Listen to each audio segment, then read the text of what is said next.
Assessments can be tough. It can be hard to choose which ones to use, and they can be extensive, they can be time consuming, but here are just two really easy ones we can do with pretty much anyone and no equipment to find out what someone's general biases are and what they're going to be better at and worse at biomechanically.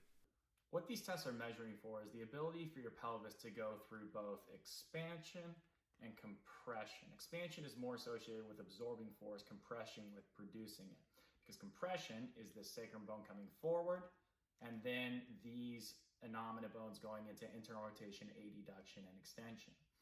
Whereas the inverse of that is expansion like this, which is when your pelvis opens up. This sacrum bone right here is going to tip back into counter nutation, and then you're going to have external rotation, abduction, and flexion going on at these innominate bones right here. So ideally, we want to be able to do both. We want to be able to go through expansion and compression, but a lot of us get stuck at one or the other. That's what these tests are going to be measuring for. The first test we're going to do is kind of a 2-in-1. It's called a toe touch to squat.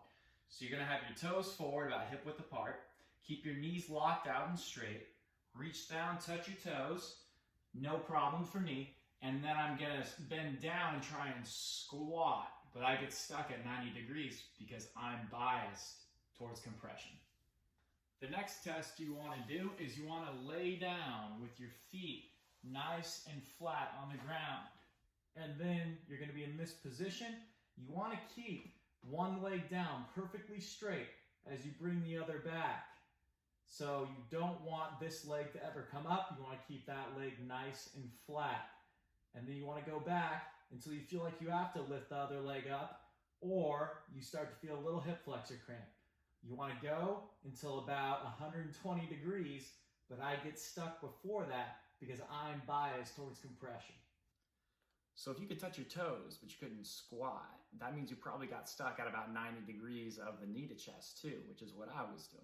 So that means that your pelvis, similarly to mine, is biased towards compression. That means we're biased towards getting stuck at 90 degrees of hip flexion.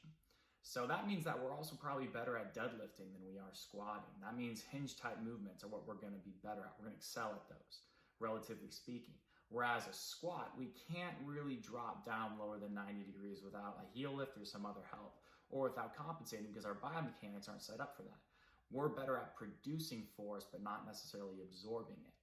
Now, if we can flip that on the other end of the spectrum towards people who cannot touch their toes, but they can drop down deep into a squat and they can bring their knee closer to their chest, about 120 degrees is what we're looking for there. That means that they're going to be biased towards more of that open pelvic position. They're probably good at absorbing force, but not necessarily the best at producing it. They're going to be better biomechanically in a squat than a deadlift. So in terms of strength and weaknesses, this is a really easy way for us to be able to differentiate what we're good at and we probably need to spend more time doing in order to improve our biomechanics.